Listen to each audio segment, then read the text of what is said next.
आज हम जिस विषय पर बात करेंगे, उसे बताने से पहले मैं पिछले वीडियो के विषय के बारे में थोड़ा बता दूं। पिछली बार हमने जिस चीज पर बात की थी, वह यह थी कि हमारे पास जो सुखद या सुंदर यादें हैं, उन्हें हम कैसे इस्तेमाल करें और क्यों इस्तेमाल करें। आज हम ठीक इसका उल्टा विषय लेकर आए हैं, यानी हमारे पास जो दुखद यादें हैं, उनके साथ हमें क्या करना चाहिए। मैंने पहले भी कहा है कि हमारा जीवन बहुत सारी अनुभवों से भरा हुआ है। इन अनुभवों में बहुत सारी दुखद यादें होती हैं, बहुत सारी कष्ट की यादें होती हैं और साथ ही बहुत सारी अच्छी और सुंदर यादें भी होती हैं। ये दुखद यादें हमें बोझिल बना देती हैं। हमारा मन दुख से भर जाता है। हमारा जीवन अशांत हो जाता है। तो फिर इन यादों के साथ हमें क्या करना चाहिए? अब ये जो यादें हैं, ये हमारे साथ जो करती हैं, वह यह है कि ये हमें उदास कर देती है, हमारा मन खराब कर देती है या हमें दुखी कर देती है। अब मुझे इसके साथ क्या करना चाहिए असल में? अब इसी वजह से हम कहते हैं कि अगर हम इन यादों को अपने मन से हटा सकते, तो शायद हमारा मन बहुत हल्का हो जाता, सुंदर हो जाता, शांति से भर जाता। लेकिन हम तो अपने अनुभवों को हटा नहीं सकते, है ना? मेरे जीवन में जो अनुभव हुए हैं, उन्हें तो मैं हटा नहीं सकता। आप जो कर सकते हैं, वह यह है कि उन यादों के साथ जो भावना जुड़ी रहती है, मेरे दुखद यादों के साथ जो फीलिंग या जो संवेदना, जो भावना, जो एहसास जुड़ा रहता है, उन्हें हटाया जा सकता है। इस तरह की एक्सरसाइज को फीलिंग डिसएसोसिएशन कहा जाता है, यानी भावना को अलग कर देना। अगर हम इस भावना को हटा सकें, तो हमारे एहसासों की जगह न्यूट्रल हो जाएगी और जब वह न्यूट्रल हो जाएगी, तब स्वाभाविक रूप से वे भावनाएं भी हमारे मन से हट जाएंगी।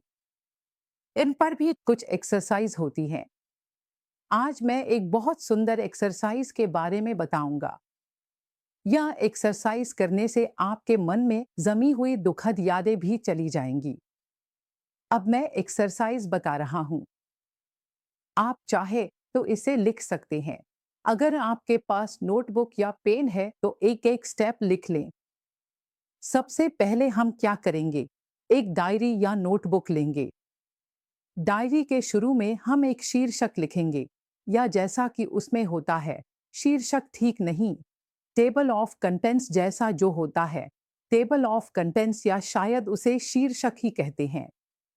उस शीर्षक में हम लिखेंगे, सबसे पहले मेरी सबसे दुखद याद। दूसरे नंबर पर लिखेंगे, पूरी याद नहीं लिखनी है, बस उस याद का नाम लिखना है, जैसे कि मैं किसी कहानी का नाम दे रहा हूं। इस तरह मैं उस याद का एक नामकरण करूंगा। फिर मैं नंबर देकर उस याद का नाम लिखूंगा। दूसरे नंबर पर उससे कम दुखद याद का नाम लिखूंगा। तीसरे नंबर पर उससे भी कम दुखद याद का नाम लिखूंगा। इस तरह मैं कई यादों के नाम लिखूंगा। लेकिन अगर आप इस तरह से हायरार्की नहीं बना सकते, सबसे ज्यादा, उससे कम, अगर यह नहीं कर सकते, तो ठीक है। तो आप जो भी यादें याद आ रही हैं, वही लिख सकते हैं। मान लीजिए हमने 15 यादें लिख ली।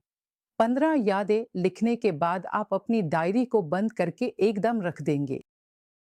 उस दिन आप और कुछ नहीं करेंगे डायरी में, ताकि अगले दिन जब आप डायरी निकालेंगे, तो सबसे पहले जो आपने लिखा है, उसी घटना को लिखेंगे। लेकिन घटना लिखते समय यह याद रखें कि घटना का विवरण जितना देंगे, उससे भी ज्यादा आपको अपनी फीलिंग्स लिखनी है। उस समय आपकी भावना कैसी थी? क्योंकि हम अपनी फीलिंग्स को ही दबा रहे हैं, इसी वजह से आपको अपनी फीलिंग्स को ज्यादा लिखना होगा।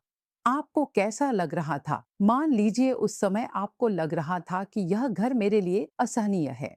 मुझे लगता है कि मैं इस घर में नहीं रह पाऊंगा। मेरी नजर जहां जाती है, मैं वहीं चला जाता हूं। ऐसी जो भी आपकी फीलिंग्स थी, उन्हें लिखें। बहुत अच्छे से लिखिएगा। एक बार लिखने के बाद उस दिन और मत लिखिए। अपनी डायरी को फिर से रख दीजिए। अगले दिन आप डायरी निकालेंगे और फिर दूसरा हिस्सा लिखेंगे, लेकिन ध्यान रखें कि दूसरा लिखते समय आपको पहले वाले का भी ध्यान रखना है। जहां आपने पहला हिस्सा खत्म किया था, उसके ठीक नीचे दूसरा हिस्सा मत लिखिए, क्योंकि किसी भी तरह से आपकी नजर पहले वाले पर फिर से न जाए। मतलब, जो हमने एक बार लिख लिया है, उसे हम दोबारा बिल्कुल नहीं पढ़ेंगे। इसी वजह से आप पन्ना पलटकर लिखना शुरू करें, ताकि पहले वाला लिखा हुआ आपकी नजर में न आए। दूसरा हिस्सा लिखने के बाद उसे ऐसे ही छोड़ दीजिए, ताकि आपकी नजर उस पर ना पड़े। फिर अगले दिन आप तीसरा हिस्सा लिखेंगे। इसी तरह उसी नियम के अनुसार मान लीजिए आपने 15वां हिस्सा लिख लिया है। 15वां हिस्सा लिखने के बाद जो अगला कदम है वह यह है कि इस डायरी को हम जैसे गिफ्ट पैक करते हैं, वैसे ही एक रिबन से बांध दें। पूरी तरह से बांधने के बाद उसे एक लिफाफे में डाल दें। लिफाफे में डालकर उसे स्कॉच टेप से अच्छी तरह सील कर दें और फिर उसे ऐसी जगह रख दें जहां किसी का हाथ न लगे। क्योंकि आपने इसमें बहुत सारे लोगों के बारे में लिखा है, इसलिए किसी और को यह जानने की जरूरत नहीं है। कोई और इसे न जान पाए, यही जरूरी है। इसलिए आपने उसे रख दिया। अब आप खुद भी उसे नहीं देखेंगे, खुद भी नहीं देखेंगे। आपको बस इतना करना है कि मान लीजिए आपकी डायरी 25 अगस्त को खत्म हो गई है। अच्छा, अब आप क्या करेंगे? अगस्त, सितंबर, अक्टूबर, नवंबर, नवंबर की 25 तारीख को कहीं निशान लगा देंगे। यह हो सकता है दीवार कैलेंडर पर, डेस्क कैलेंडर पर या आपके मोबाइल फोन में। उसके बाद आप क्या करेंगे? पूरी तरह से उस बात को भूल जाएंगे, बिल्कुल भी नहीं सोचेंगे। 3 महीने बाद जब वह तारीख आएगी, तब आप डायरी निकालेंगे। निकालकर एक एक पन्ना जला देंगे। जलाकर डायरी को पूरी तरह खत्म कर देंगे। अच्छा, यह तरीका क्यों काम करेगा? अगर हम थोड़ा सोचे तो देखिए, कभी कभी ऐसा हो सकता है कि अगले दिन आपकी कोई मीटिंग है। किसी तरह रात के 2 बजे आपको एक पॉइंट याद आ गया कि कल मीटिंग में मुझे यह बात उठानी है। यह एक एजेंडा हो सकता है, तो एजेंडा आपके दिमाग में आ गया। अब देखेंगे कि आपको नींद नहीं आ रही है। बार बार यह आपको परेशान करता रहेगा कि कहीं भूल न जाऊं, कहीं भूल न जाऊं। ऐसे मामलों में हम क्या करते हैं? या तो उठकर डायरी या कंप्यूटर में लिख लेते हैं, ताकि अगले दिन हमें याद रहे। जिस पल आप देखेंगे कि आपने लिख लिया है, आपका दिमाग आपको छोड़ देगा।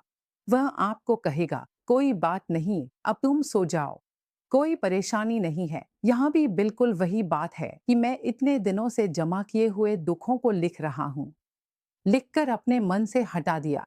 हाँ, सवाल यह है कि मैं 3 दिन बाद क्यों नहीं जलाऊं? क्यों 3 महीने बाद जलाऊं? क्योंकि 3 दिनों के अंदर आपका दिमाग अभी तक इन यादों के बिना जीना नहीं सीखा है। इसलिए जब आप 3 दिन बाद इन्हें जलाएंगे, तो वह आपको बार बार याद दिलाएगा, फिर से याद करो, फिर से याद करो, और आपको सारी बातें फिर से याद आ जाएंगी। लेकिन अगर आप 3 महीने बाद ऐसा करते हैं, तो आपका दिमाग आपको पूरी तरह से छोड़ देगा। आपको वे घटनाएं बिल्कुल भी याद नहीं आएंगी और ये सब कुछ आपके दिमाग से पूरी तरह से निकल जाएगा। यह तरीका बहुत ही पॉपुलर है। इसे ओवर द ग्लोब में इस्तेमाल किया जाता है और यह बेहद असरदार है।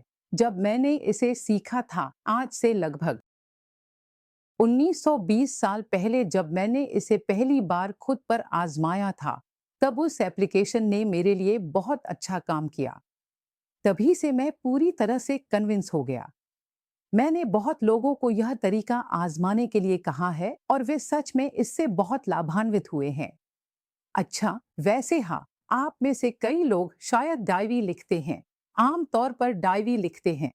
जो लोग आम तौर पर अपनी खुशियों की बातें भी लिखते हैं, दुख की बातें भी लिखते हैं। लेकिन मैं अपने कई पेशेंट्स में देखता हूँ कि उनमें एक आदत होती है बार बार पढ़ने की।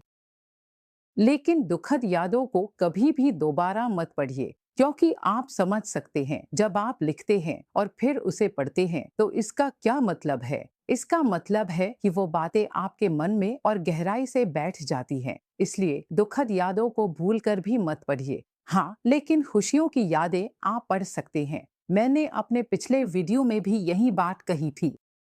आप अपनी खुशियों की यादों को लिस्ट बनाकर लिखें और समय समय पर उस लिस्ट को पढ़ें। इससे आपका मन बहुत अच्छा महसूस करेगा। लेकिन भूलकर भी नकारात्मक यादों को मत पढ़िए। आज के लिए बस इतना ही। किसी और विषय पर फिर मिलेंगे। धन्यवाद।